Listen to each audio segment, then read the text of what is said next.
Bienvenidos a la Biblioteca Presidente Roberto F. Chiari, en esta versión número 27 del programa público Hablemos del Canal, en esta ocasión dedicados a los chinos y al canal. Quería darle la bienvenida a nuestros invitados, al doctor Ramón Mon, al señor Tony Yang, a May Yap, que nos conecta desde Miami vía Zoom. En 1565 se inaugura la ruta Filipinas-Acapulco del galeón de Manila, conocido como la Nao de China. Esta ruta de comercio entre China y América permanece activa hasta 1815, transportando principalmente especies, sedas, porcelanas y productos de China para la dinastía Ming. Destaca de que de América viaja hacia China la plata, que se usa para acuñar también las monedas en el periodo de escasez de esa acuñación de monedas de la dinastía Ming, en donde entonces queda evidenciado, digamos, los primeros guiños o las primeras vistas de lo que llamamos una globalización desde entonces. Además de las especies, de las sedas y de las porcelanas, obviamente también llegaron personas inmigrantes. Esta ruta comercial permanece vigente hasta la irrupción violenta de la Revolución Mexicana, que suspende el desembarco de la Nao de China en Acapulco y en los otros puertos de México. A partir de esa fecha, 1845, se inician los viajes de trabajadores chinos procedentes de los puertos de Guangdong, Macao y Amoy a las Indias Occidentales, Centro y Suramérica, bajo el sistema de boletos de crédito, que tal vez el profesor Mon nos va a explicar un poco de ese mecanismo. Eran atraídos por el trabajo en los cultivos azucareros de las islas del Caribe.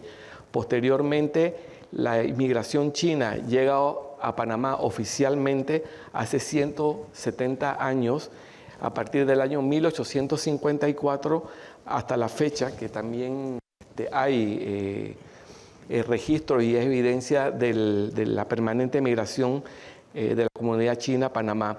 Estos primeros migrantes llegan para la construcción de las grandes obras de ingeniería en el siglo XIX, el ferrocarril transísmico, que fue el primer ferrocarril que conecta dos océanos, siendo el segundo el transcontinental en Estados Unidos y el tercero el ferrocarril transiberiano.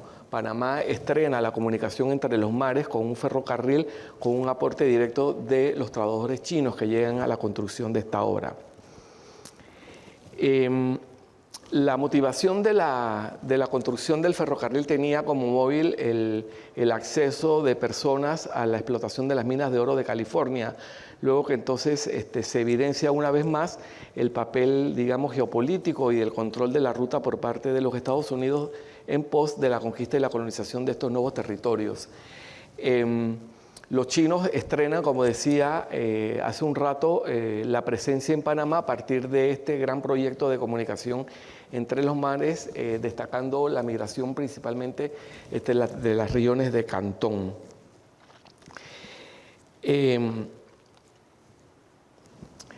La idea de traer estas conversaciones a la Biblioteca Presidente Roberto F. Chiari es justamente llamar la atención y conectar el gran acervo documental fotográfico y audiovisual que tiene este repositorio de la Biblioteca Presidente Roberto F. Chiari y conectar a las comunidades de investigadores y público en general sobre la gran cantidad de información que existe aquí para reconstruir espacios y memorias de nuestra nación.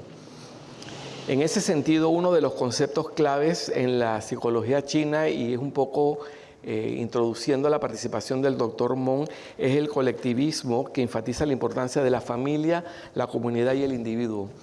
Queríamos traer a discusión en este espacio de Hablemos del Canal la contribución de la comunidad china, yendo un poquito más allá de las expresiones culturales que son, digamos, tangibles dentro de la comunidad panameña, como puede ser, qué sé yo, el desayuno chino, el sumai, el mafá, el ni hao, el chen chen, el chachai y algunas otras dimensiones de la cultura asiática que impregna la cultura de esta sociedad panameña que, refraseando al doctor Mon, está en construcción. Nosotros somos una sociedad panameña en construcción, reconociendo los distintos aportes y las distintas oleadas migratorias que hacen de este Panamá un lugar multicultural y multiétnico. Quiero introducir ahora al doctor Mon, El doctor Mon es psicólogo clínico, graduado en la Universidad Autónoma de México y orientalista del Colegio de México. Es un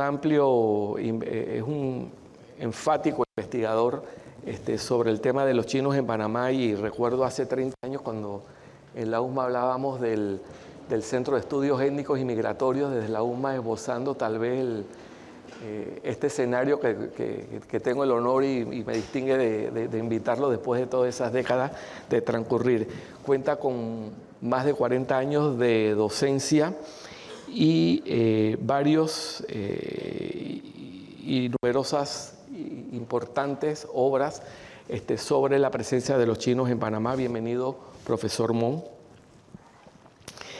En esta ocasión tenemos también desde la ciudad de Miami a la artista plástica Mai Yap, de origen chino-panameño.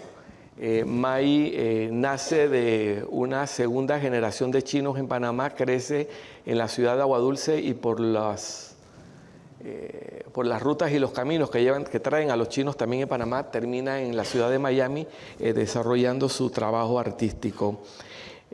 Su arte se centra en la memoria, la mujer, la intolerancia, con una mirada desde lo personal y lo íntimo, que es una de las dimensiones que también queríamos traer a destacar en este Hablemos del canal. Tony Yang Lao es primera generación de chinos en Panamá, de reciente llegada a Panamá, llegó aquí a Panamá hace 5 años, es presidente de la Sociedad Benéfica Fayen, una de las plataformas de asistencia social, como otras muchas que surgieron en el Istmo para la asistencia de los migrantes chinos. Su compromiso con la preservación de la cultura y tradiciones chinas, así como el apoyo a los miembros de la comunidad, es invaluable. Tony Yang también representa a la comunidad china en el Consejo Nacional de la Etnia China, que es un instrumento de política pública que se organiza hace cerca de 10 años y en donde le da un espacio de incidencia para integrar a la comunidad china a las políticas públicas en Panamá. Bienvenidos al Hablemos del canal y gracias por estar. Doctor Ramón, ¿qué ha representado para este país los 176 años de presencia china en Panamá? Quería que nos hablaras de este recorrido histórico y que nos comentaras un poco desde los estudios, las investigaciones que haces, algunas opiniones con relación al tema de asimilación o de integración de los chinos a la cultura panameña. Este es un tema complejo, amplio, que te invitaría a que iniciáramos a abordar. Que es muy amplio. En realidad, como tú mencionabas, antes de 1854, que es el título del último libro que voy a escribir, llegaron chinos a América a través de la nao de China. De China. Pero no eran grupos organizados y contratados con ese propósito de hacer una obra. ¿Ves? Hasta que llegó la necesidad de mano de obra para la construcción del ferrocarril.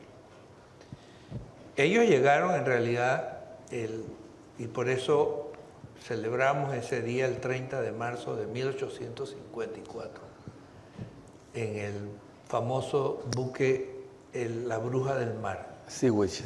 Sí, Sewage. Y en realidad llegaron 800. Murieron varios en el camino, como sucedía siempre. Calculaban que se perdían en un 10% por enfermedades, suicidios, motines. Y ellos llegaron a Panamá como mano de obra. Pero en realidad su disposición para trabajar en el trabajo duro que había que hacer para construir la vía férrea no fue donde se distinguieron. De manera que hubo, y este es un asunto que muchos estudiosos tocan, hubo una cantidad innumerable de suicidios entre los chinos. Antes de entrar el suicidio, ¿por qué salen los chinos de China? Para tener una imagen completa, ¿qué es lo que motiva a los chinos a salir de China? Todas las oleadas migratorias que hemos tenido de chinos tienen que ver con Panamá y con sucesos políticos en Panamá y en China. En China estaba la declinación de la dinastía Qing y había muchos problemas, sobre todo en el área sur, donde está Cantón. Había una rebelión muy famosa que se llamaba la rebelión de los Taipings y había muerto mucha gente. Así que el que podía salir, que le ofrecieran la oportunidad, salía. Los ingleses, que fueron los que lo trajeron, en barcos ingleses, perdón, fueron los norteamericanos los que contrataron, pero vinieron en barcos ingleses. Pagaron $100 y pico por cada chino que traían. Pero una vez acá, la malaria, la anomia que vivieron, porque no había nadie que hablara su idioma, los colocaron en diferentes áreas de lo que era el ferrocarril y se fueron deprimiendo. Aparte de que dejaron de consumir opio. O sea, esta es una población que sale de un conflicto político, de una situación económica, particularmente en China. Muy dura. Se embarcan de repente en el primer barco que llega y les ofrece un trabajo en ultramar. No saben dónde vienen, no hablan el idioma, no conocen la cultura, no tienen formación en el trabajo. No, para nada. Además del otro aspecto de salud que estás explicando hace un rato con el tema del opio. Entonces es una situación muy compleja de esta primera migración de chinos a Panamá. Muy compleja. Y es muy triste, ¿no? Porque por supuesto. De 800, ellos quedaron alrededor de 100 y pico. Cuando vivos, hay relatos de cómo se mataban que son muy tristes, ¿no? Sí, ese tema de los suicidios de los chinos lo vamos a tratar en el segundo bloque. Okay. Así que te invitaría a hablar un poco a partir de este proceso histórico y tus miradas frente al tema de eso, te decía, asimilación o integración de la comunidad china visto desde el siglo XIX hasta el recorrido del XX hasta ahora. Ok, esto fue el siglo XIX, 1854. Sí. ¿Okay? Quedaron unos cuantos aquí y formaron un núcleo al que se fueron agregando otros chinos que venían especialmente a trabajar en Panamá, pero también al Perú, a las islas Chincha, donde recogían guano. Vivían en unas condiciones terribles en medio de esto, o a cortar caña en Cuba. ¿Ves? Entonces, ese pequeño núcleo que se quedó aquí empezó a crecer, ¿no? Y la migración china a Panamá siempre ha sido a tumbos, dependiendo un poco de las leyes y de las vicisitudes de las constitucionales que tenían. Ellos llegaron en 1854 y en 1904 ya había una ley de exclusión que la estábamos copiando de la ley de exclusión de los Estados Unidos. De los Estados Unidos. Y así pasó en 1913 durante el gobierno de Belisario Porras.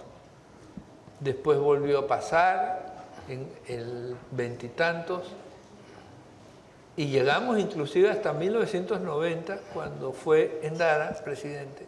Hubo una persecución de chinos, yo no sé si... No, pero ¿qué pasa en 1940 con en la década de los 40 con la administración de Arnulfo Arias y el boletín sanitario? Sí, el boletín sanitario es como un escrito realmente denigrante, ¿no? Donde se prohibía pues la inmigración de chinos, turcos y sirios. pero me lo salté.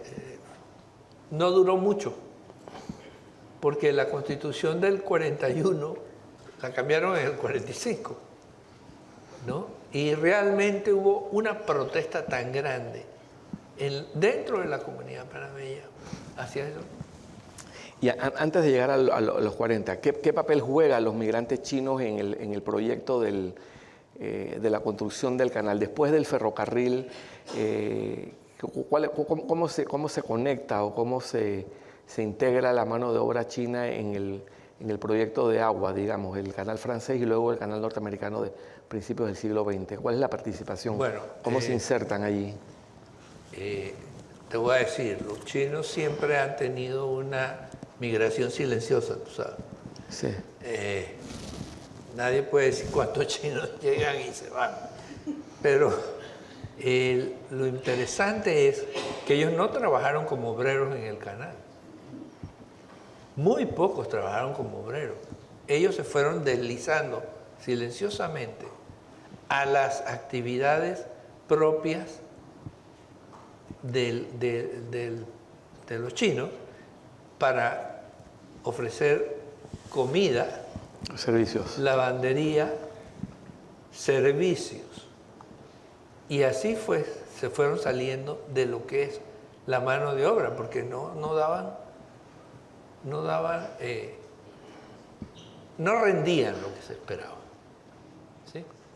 Entonces la presencia de la comunidad china desde un inicio, cuando llegan vinculados con las obras del ferrocarril, no se integran o no funcionan como mano de obra, sino que se desplazan a otras áreas de servicios y de la economía.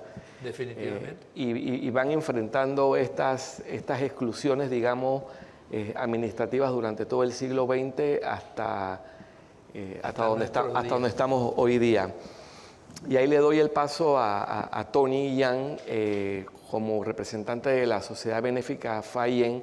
¿Qué papel juega la Sociedad Benéfica Fayen y el grupo de sociedades, digamos, de asistencia social en estos 170 años de migración de los chinos a Panamá? Bueno, sí, primero de todo, gracias, señor Orlando, por este espacio y público presente. Y la verdad, hablando de los 176 años, pues, el aporte era cómo se organizó, mejor dicho, ¿no? Cómo se fundó esta sociedad. Más bien es así como dijo antes el doctor, o sea, muchos llegaron por falta de conocimiento de la creencia e idioma, se necesitaba muchas ayudas. Entonces, en aquel tiempo, ya poco a poco se van formalizando la sociedad. Por eso que la Sociedad Fayen fue fundada en 1917. O sea, pocos años después de la República se fundó la Sociedad Fayen. Antes de esa Sociedad Fayen hubo otras. Dentro de la comunidad china existen más o menos casi 50 asociaciones. 50 asociaciones civiles. Y la Fayen es parte de una. Y la Fayen somos los que ocupamos el 75% dentro de la comunidad chino-panameña. Y ese grupo de personas, ¿cómo llegaron? O sea, llegaron fue en la tercera oleada. La primera fue en 1854, que llegaron en el barco Sewich, y la segunda oleada fue después de que se formó la patria, después de 1904, y la tercera oleada fue en la década de 70, 80 y 90. Entonces, ese grupo, ahí fue que llegaron la tercera oleada, que ahí eran la gran cantidad de paisanos, de chinos, que llegaron a Panamá. Muchos de ellos llegaron no solamente de que por buscar una mejor vida, sino en aquel tiempo es como una moda. O sea, la gente como va de que uno quiere ir y el otro también. Pero entonces, poco a poco, los que llegaron en la década de 70 han tenido éxito. Y entonces quiere traer los hijos, los sobrinos, los primos, entonces ahí va jalando todos. En China, en el pueblo donde yo nací, yo vine en la década de 80, en la tercera oleada. Hay un pueblo, pero donde existen que la mayoría están aquí en Panamá, ese pueblito. O sea, es porque sus abuelos han estado aquí. ¿Ves? En la década de, vamos a decirle que llegó en la segunda oleada y ahí van trayendo. Todo lo que está en el pueblo lo van trayendo los primos, los sobrinos. Entonces, ese pueblito allá le decimos pueblo panameño. El pueblo panameño. Allá decimos pueblo panameño. Así que a la persona que tiene interés de ir a visitar la provincia de Cantón, puede llegar y pregunte cuál es el pueblo panameño. Ahí te van a decir dónde. Ahí se va a contar. Tony, un poco a mí me gusta poner en contexto también el tema cotidiano. O sea, llega una persona de China, no conoce la lengua, no conoce las tradiciones y la cultura, no conoce la idiosincrasia, no conoce los códigos culturales, necesita celebrar fiestas, necesita enterrar los muertos, necesita casarse. ¿Qué papel juega estas sociedades? Sí, correcto. La sociedad por donde nosotros estamos, donde presido en este momento, la verdad llega cantidades de eso que ustedes acaban de mencionar. ¿Ves? Por eso que en la historia lo dicen. En el Chorrillo tenemos un cementerio chino, que ese cementerio tiene más de 100 años. Entra en monumentos históricos, que en aquel tiempo ya la gente, los paisanos, ya comenzaron a ayudar a aquella persona, no tiene cómo enterrar sus muertos, ahí lo tienes en el cementerio de Chorrillo. Y ese cementerio hoy día todavía está. Todos los años nosotros, como la comunidad china, para días de difuntos, que es diferente acá de Panamá, que es el día 4, bueno, en el mes de abril. Este mes que pasó era día de difuntos, ¿no?, para la comunidad china. Y bueno, hoy en la actualidad también existe, ya hoy ya no solamente es en ese cementerio, sino que ya es en todos los otros cementerios, ya tiene su, ¿ves? Principalmente aquí cerca en la zona de Canal. Hacer un comentario claro sobre que sí, el Ramón. cementerio chino del Chorrillo. Tú sabes que había un dicho popular en el Chorrillo de que estaban pasando hambre, estaban muy pobres, y decían, y no se muere un chino. Entonces, era una fiesta. Pero usted, ¿cómo dice eso? Dice, sí, porque los chinos le llevan comida a los muertos. Entonces, ellos esperaban que ya pasaron un día y iban y recogían. No, el doctor tiene toda la razón. Hace 2 semanas atrás, en mi oficina de la Sociedad Fallán, la verdad, llegó un paisano. Y el paisano no tiene dónde vivir. No sé cómo llegó, pero llegó con unas muletas. ¿Con una muleta? Sí, con una muleta. Y después tuvimos que buscarles un hogar para habitarlos. Ahorita lo estamos pagando, su comida, su estadía en un hogar, lo estamos ayudando. Y no solamente eso, o sea, hay muchas situaciones que pasan dentro de la comunidad china. Los mismos paisanos lo buscan a nosotros y nosotros siempre tenemos los brazos abiertos. Y no solamente eso, a veces los panameños buscan ayuda a nosotros. Y eso entró, por ejemplo, en el tiempo de la pandemia. La comunidad chino-panameña a nivel nacional hicimos bastantes donaciones. Bolsa de alimentos, productos de bioseguridad, ¿ves? No solamente aquí en la ciudad de Panamá, sino por el interior del país. Hicimos grandes trabajos. Entonces, el grupo de asociaciones benéficas o civiles de chinos en Panamá también juegan un papel importante en ese apoyo, digamos, social y humano que tiene la dimensión migratoria. Eso me parece interesante revelarlo, porque a veces nosotros nos enfrentamos al tema migratorio como una cosa, migración, y de migración, ¿de qué se trata? O sea, una persona que se embarca desde la lejanía a un destino desconocido, con un futuro incierto, con una lengua que no conoce, con relaciones culturales y idiosincrasia también no conocidas, la verdad que es loable. Yo quiero introducir ahora a nuestra invitada Mai Yap. Como les comenté al inicio del conversatorio, Mai vive en la ciudad de Miami. Creció y nació en Agua Dulce, Ella es hija de una primera generación de chinos en Panamá y yo quería traerle o invitar a May a hablar un poco sobre sus memorias y sus experiencias como una niña china en Panamá, crecida en Aguadulce, entre las oraciones de su madre en chino y tal vez los mangos cayendo en los techos de las casas que habitaba en ese pueblo de Aguadulce. Bienvenida, Yap. Y también quería que nos expresaras también algunos visos sobre tu apuesta desde el arte para reconocerte también en esa complejidad de identidades desde China, Panamá y hasta Miami. Bienvenida, May. Gracias, Orlando. Gracias a todos por estar aquí, bueno, por estar allí. Gracias a la autoridad del canal por invitarme y dejarme hablar un poquito sobre mi arte y lo que me motiva a crear. Definitivamente todo mi arte tiene que ver con haber nacido en un hogar chino en Aguadulce.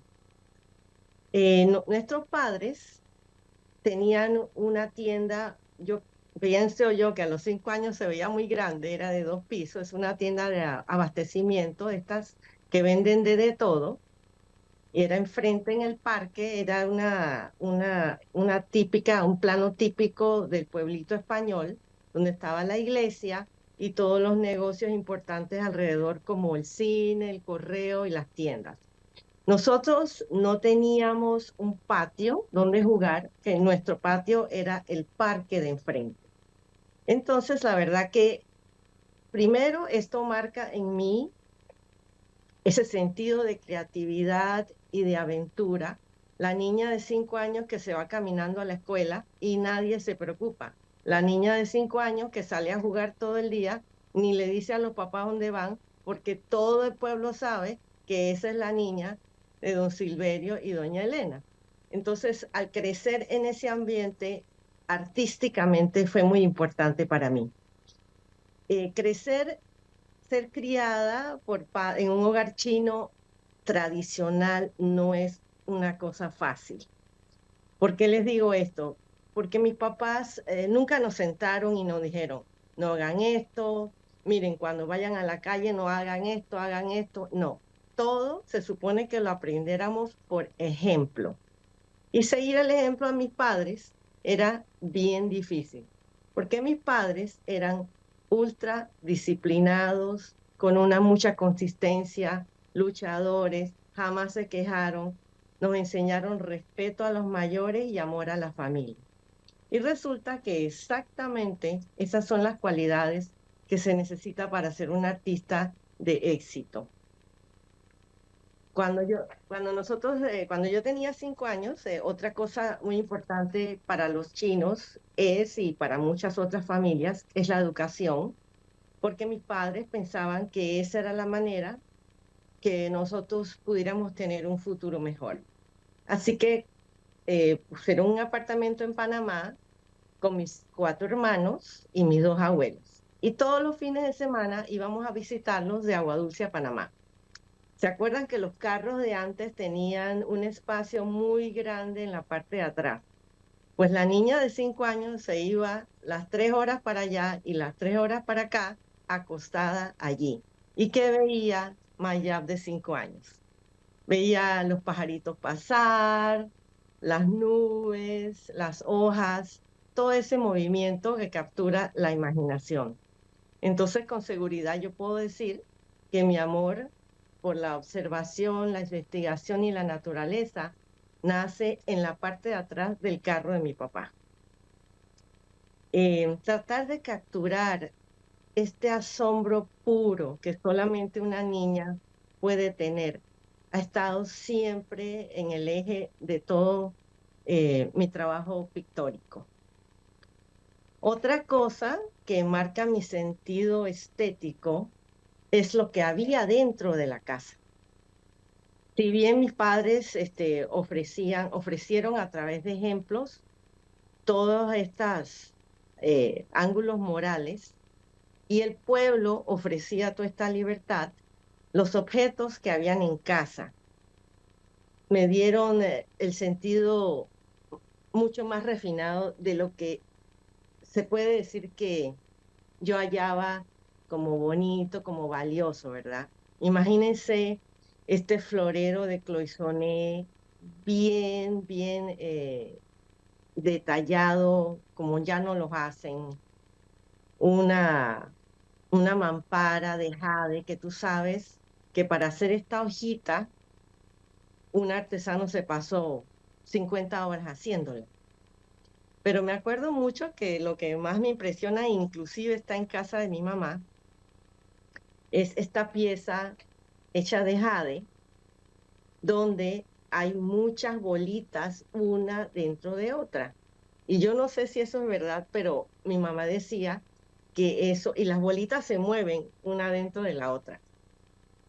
Mi mamá decía que eso lo habían hecho de una sola bola de marfil, tallándola por fuera. O sea, esas son las cosas que todavía me impresionan. Entonces, estaba rodeada de un trabajo hecho a mano de extraordinaria calidad. Y en mi trabajo, pues claro, todas esas cosas convergen, ¿verdad? Eh, Libertad de creatividad, para experimentar, un trabajo de detalles, trabajo minucioso, con armonía, pero con los colores tropicales de agua dulce.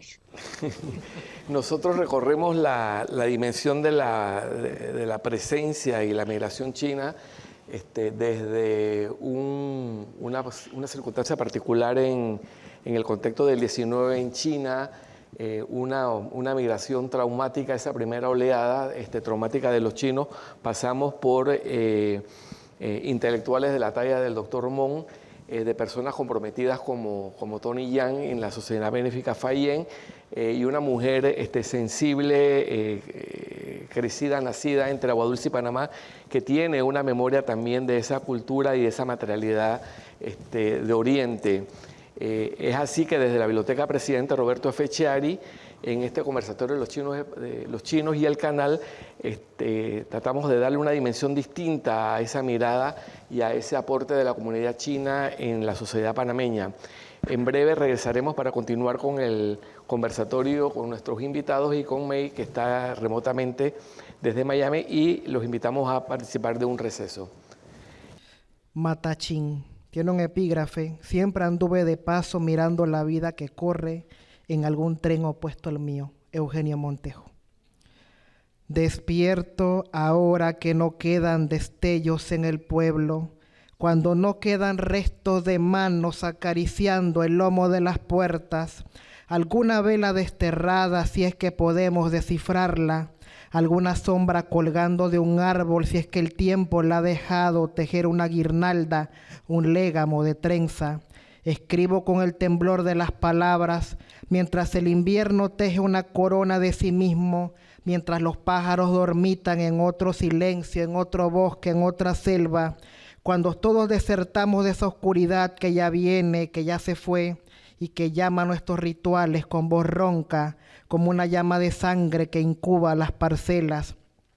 Es una hora en que todos se han marchado, en que partimos hacia épocas añejas, con zapatos nuevos y ojos abocados al misterio, con un dragón de escamas gualdas, con nuestras familias arrancadas de raíz, con el último intento del gallo de asir la tierra, de alejarla de su cresta y rotar la muerte en su plumaje, cuando ya no me escucho, cuando ya no me oyen, cuando en vano trato de plantar los rieles y durmientes y sobrevive un cántaro roto a las cuentas de la lluvia y los dictámenes del día, cuando nos embarcaron desde Cantón para alborear la esfera, para vislumbrar alguna pagoda en el paisaje. Dejamos atrás nuestra ciudad, el aroma lírico que transcurre en nuestro tiempo, algunas brazadas hacia el loto abierto del estanque, hacia nuestros sueños, algo de nuestras vidas inconclusas, fragmentarias, algo de nuestros dioses que en esta parte de Panamá aún respiran, prevalecen. Nos entristecíamos por falta de opio. El opio no habitaba nuestros huesos, como las oscuras voces que se debatían por ser grullas en la montaña sagrada. Pero aún así vestimos con sedas preciosas y amamos a nuestros hijos y mujeres, condensando una huella que viene de tan lejos. como el monzón que se adviene, como hálito tardío, y cada una de nuestras vidas es un durmiente, y cada una de nuestras muertes es un riel demenciado entre las piedras.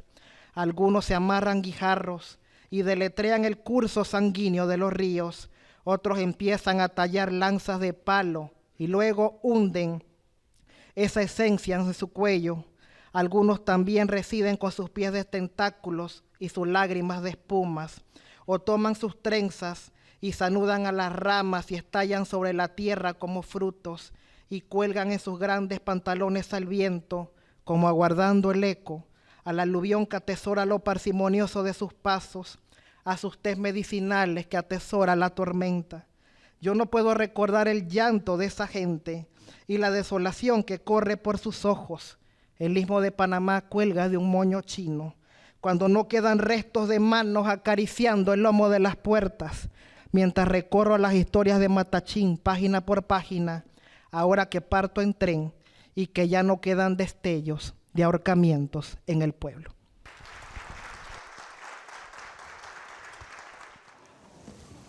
Vamos a retomar el segundo bloque del conversatorio Hablemos del Canal dedicado a los chinos,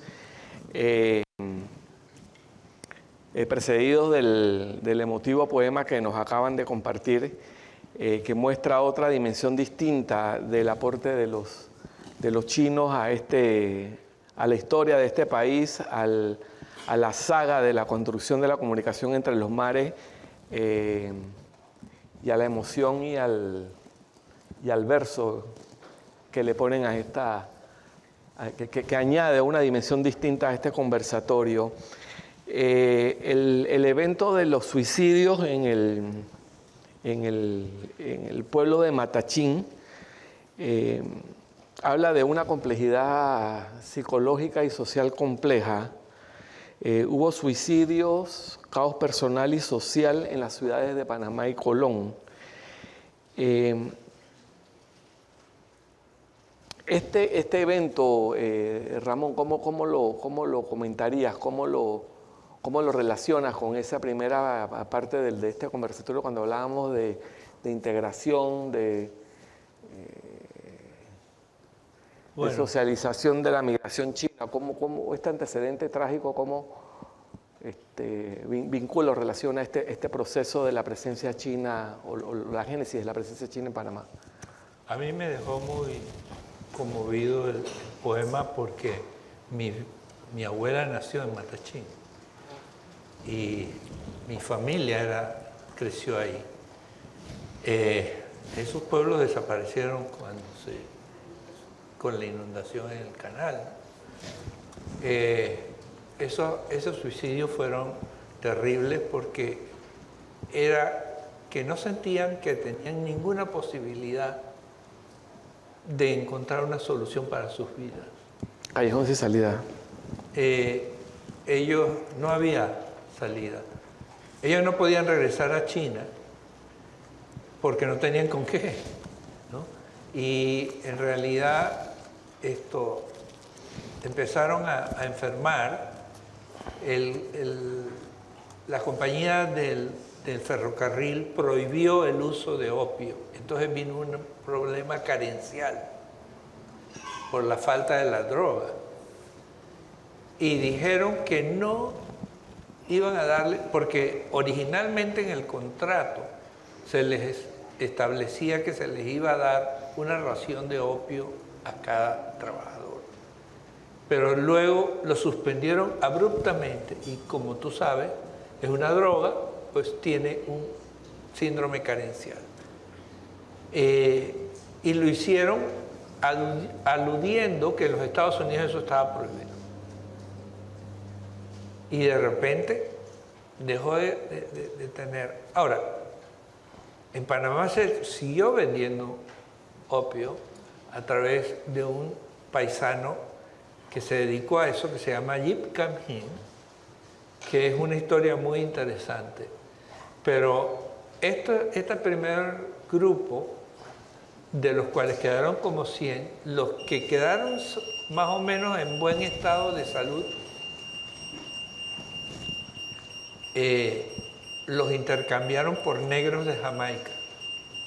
Los vendieron en $17 cada uno. Fue una situación muy trágica. En el año 2022 hubo un asesinato masivo en la ciudad de Atlanta donde 7 mujeres de origen asiático fueron asesinadas. En una conversación previa con Mai Yap, estimamos también pertinente referir también al tema de la muerte y cómo el tema de la muerte de 7 mujeres de origen asiático en Atlanta impacta la mirada y la visión y la propuesta artística de Mai Yap desde Miami. Mai, tuya la palabra. Sí, gracias, Orlando. Definitivamente todos los eventos que ocurrieron durante la pandemia dejó marcas y como tú dices, especialmente la matanza de 8 individuos en Atlanta, de los cuales 7 eran mujeres asiáticas. Esta masacre definitivamente fue lo que me derramó el vaso, como quien dice. Antes de yo empezar este camino nuevo, que es mi tercera etapa artística, pues toda mi propuesta se trata sobre la conciencia ambiental, o sea, mis flores, mis paisajes, mis abstractos son para llamar atención a la conciencia social. Al ocurrir este evento y al expresidente Trump denominar al coronavirus como el virus de los chinos, esto desata una violencia verbal, violencia física hacia los asiáticos en Estados Unidos, una cosa nunca vista. Si tú vas a ciertos websites donde la gente pudo reportar todos los crímenes que ocurrieron, pues nunca se ha visto la cantidad como en ese año. Este evento fue el que propició a que el bicho de la conciencia social me picara, como digo yo. Yo creo que los artistas estamos en una posición privilegiada de poder influenciar de una manera positiva a nuestro alrededor. Y como tú dices, las matanzas, lo de Matachín, y definitivamente muy emotivo el bello poema del joven, siempre causa, cada hecho histórico de esta magnitud es una cosa de causa y efecto. Pues en mí, definitivamente, las matanzas de Atlanta me vienen a la mente frases como, yo también soy china, yo tengo que hacer algo. O sea, y si bien a mí nunca nadie me escupió ni me empujaron, sí he vivido la discriminación. O sea, claro, porque la discriminación ha existido, sigue y es una lucha constante, ¿verdad? En mi caso, al empezar yo la tercera etapa, yo digo, algo tengo que hacer. Yo tengo este canal abierto donde yo puedo influenciar. Entonces, en el 2022, yo participo en un grupo, un show de grupo que se llamó Progenie, donde era la primera vez que se juntaban 3 artistas chino-panameños de 3 diferentes épocas. Escogimos a Manuel Chonneto, que ya falleció. Estaba la joven Nicole Rumaldo, que en ese tiempo tenía como 25 años, y estábamos yo.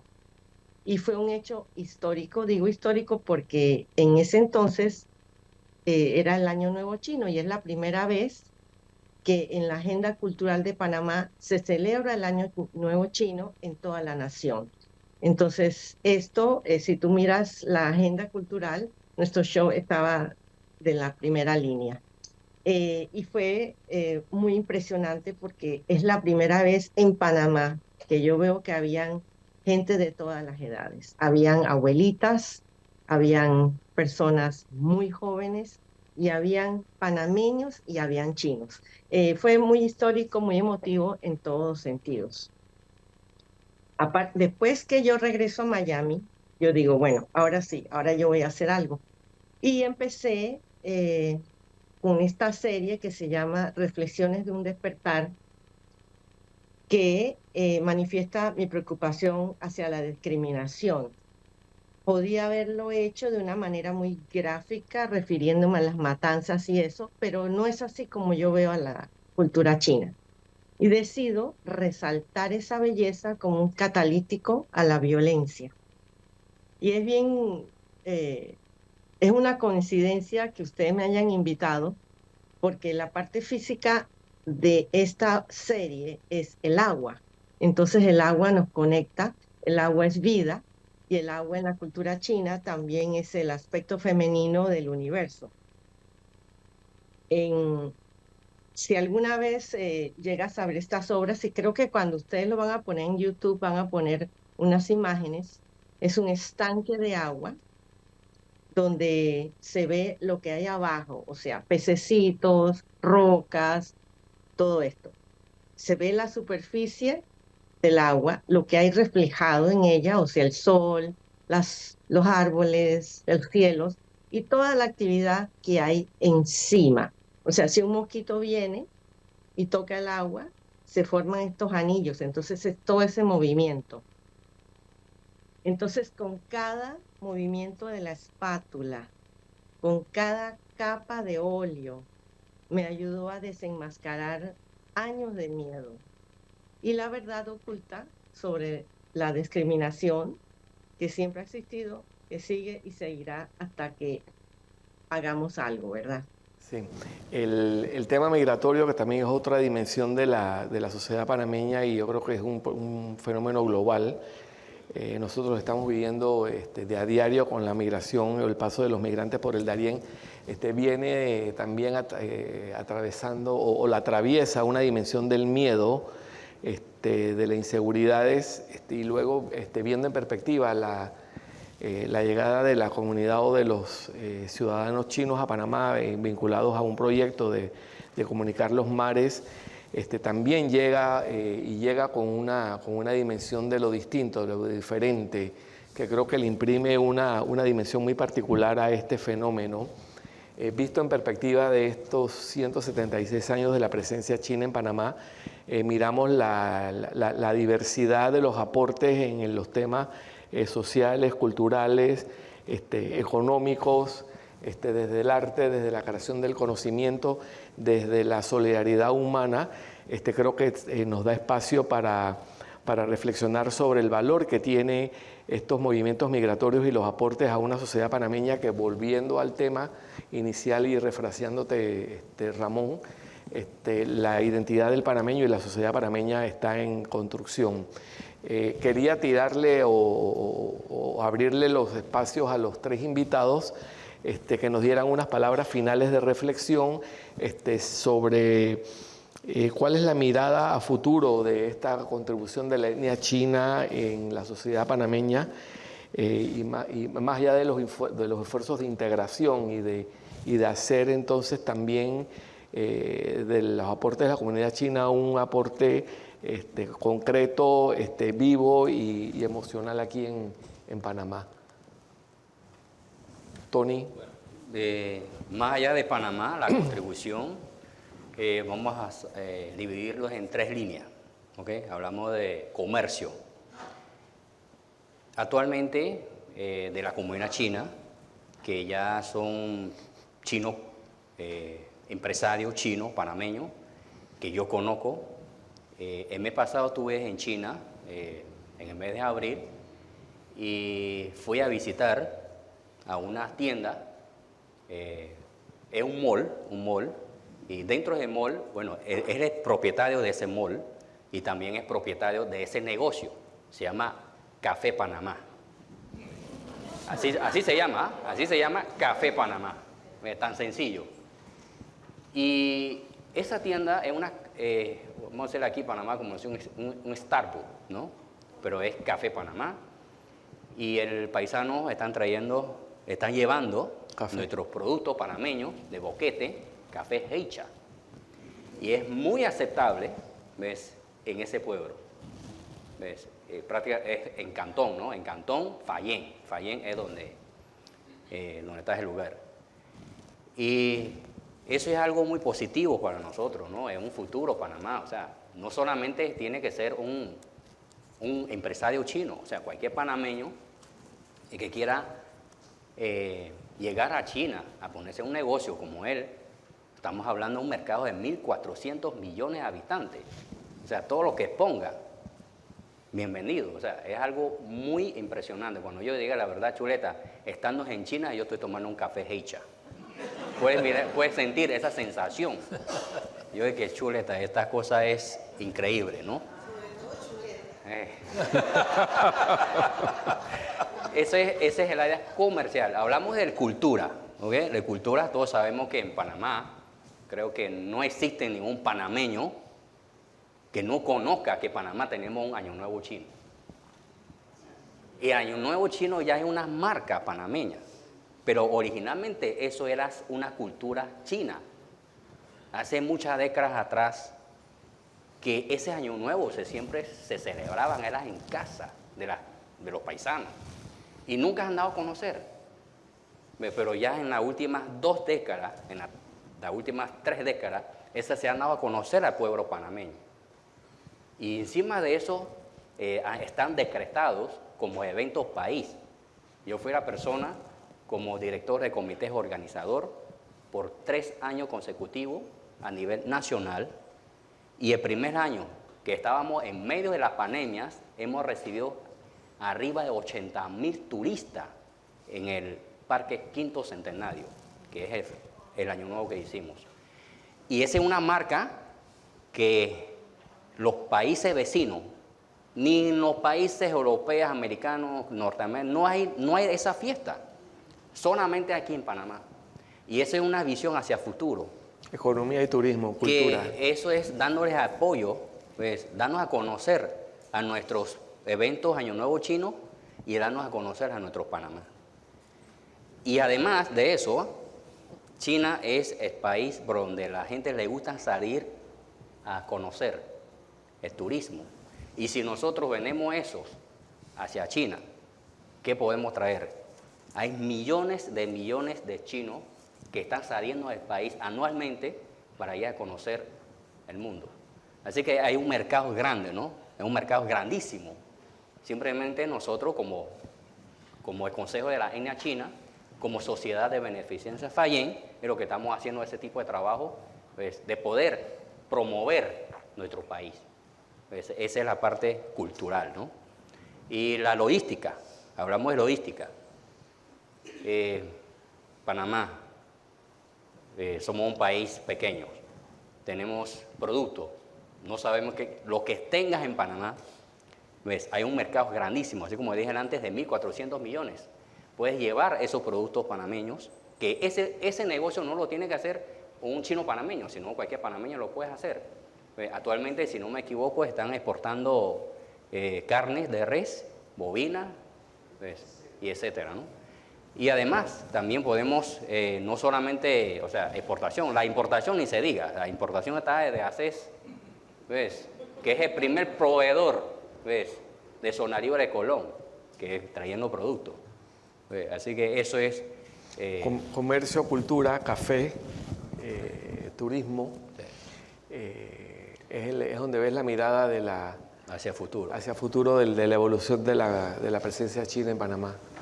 Ramón. Yo pertenezco a otra sociedad, no a Fayén, sino a Sanyat, que somos... Es lo mismo, todos somos de Cantón. Todos somos de Cantón. Los que están por allá atrás sentados, los invitados, todos son de Cantón, la mayoría. Somos de Chundé, que es en la desembocadura del río Perla. Pero yo voy a hablar al revés. Yo, en mi viaje a China, en uno de ellos, me sucedieron cosas muy simpáticas, porque la gente, no importaba lo que yo hablara, que yo saludara en chino o en inglés generalmente, me contestaban en chino. Nadie me contestaba en otro idioma. Y tuve que dar una conferencia en la Asociación Internacional Psicoanalítica sobre un caso de una paciente china. Y al final yo le dije, me da mucha pena no haber hablado en mandarín todo el documento. Entonces al final se acerca un paisano y me dice, se le entendió perfectamente. Yo, ¿qué voy a poder haber transmitido yo? ¿Quién sabe qué oyó este hombre? Pero en fin, esto es una cuestión que yo mordí el anzuelo y no me lo he podido soltar. Desde que empecé a escribir el primer libro, que fue mi tesis en el Colegio de México, que es la historia del suicidio en China, de los chinos en Panamá. De ahí no he podido parar.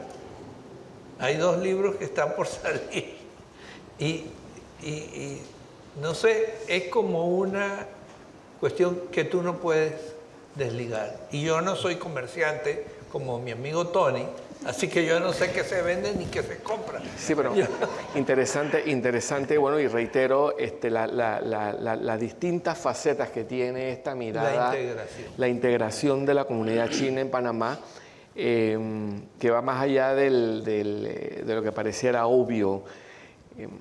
May Yap la invitamos desde la perspectiva del arte, y yo no quería dejar de mencionar de que en los eventos nos tocó coordinar un evento aquí en el canal para hermanar los canales de China y Panamá, y tuvimos aquí presente la participación de notables artistas y autoridades de la Universidad de Beijing. Aquí en el vestíbulo de la biblioteca tenemos una acuarela que dejó el decano de la Facultad de Bellas Artes de Beijing, que es una acuarela del canal de las esclusas de Agua Clara en el canal de Panamá, en el contexto de este reconocimiento de estas sociedades que compartían historias y referencias con relación al agua, elemento que también trae May Yap a referencia desde su esencia femenina dentro del imaginario chino. ¿Qué piensas tú, May Yap, desde el arte? ¿Cuál sería, o desde tu perspectiva personal y artística, que sería la contribución o el aporte a futuro de los chinos a la sociedad panameña? Te quería comentar, en el 23, el año pasado, los chinos de Costa Rica me invitaron a participar en un show de arte allá, donde estaba el embajador y todo. Y entonces yo me di cuenta que gran parte de esa organización la estaba haciendo el Instituto Confucio de la Universidad de Costa Rica. Entonces yo dije, esto está bien bueno, porque podrían todos los institutos Confucio juntarse y hacer y impulsar el arte de los chinos de Latinoamérica. Entonces yo fui al Instituto Confucio de acá y realmente parece que tiene poco tiempo de estar funcionando y la persona encargada no estaba muy anuente a esto, pero yo le sembré una semillita y yo le dije, bueno, es que el arte es una cosa universal. El arte habla otro idioma que no tiene barreras ni religiosas ni políticas. Entonces es una forma de la China entrar en los países sin ver visto que están empujando o están siendo forzados. Entonces me di cuenta que todos los artistas somos un poco soñadores, ¿verdad? Y me di cuenta que mi gran sueño de unir a todos los chinos de Latinoamérica artistas era un poco muy difícil, porque mi esposo dice que yo parezco Simón Bolívar, pero entonces lo que hice, le dije, vamos a empezar algo pequeño, y entonces estoy ayudando a organizar aquí en Miami un primer show de artistas asiáticos de Latinoamérica, que muy bien se podría utilizar como una plataforma para unir a los artistas chinos en Panamá.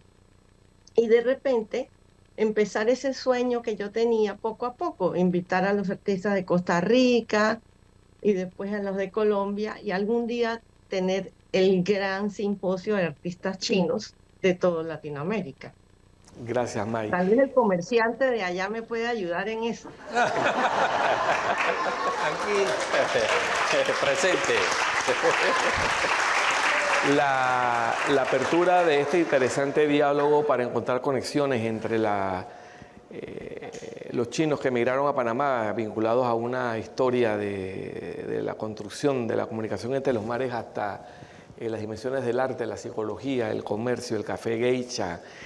Creo que es interesantísimo, vuelvo e insisto, las distintas dimensiones que estos diálogos en la Biblioteca Presidente Roberto Fecciari abren para visibilizar el aporte de estos grupos étnicos y culturales a la construcción de la identidad panameña.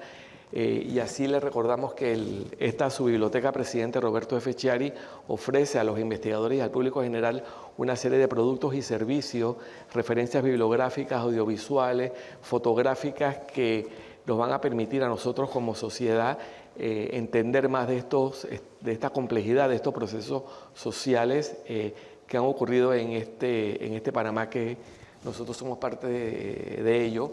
Quería agradecer a Ramón Mon, a Tony Yang y a May Yap la invitación y la anuencia de participar en este conversatorio en Aquí Hablemos del Canal desde la Biblioteca Presidente Roberto Fecciari.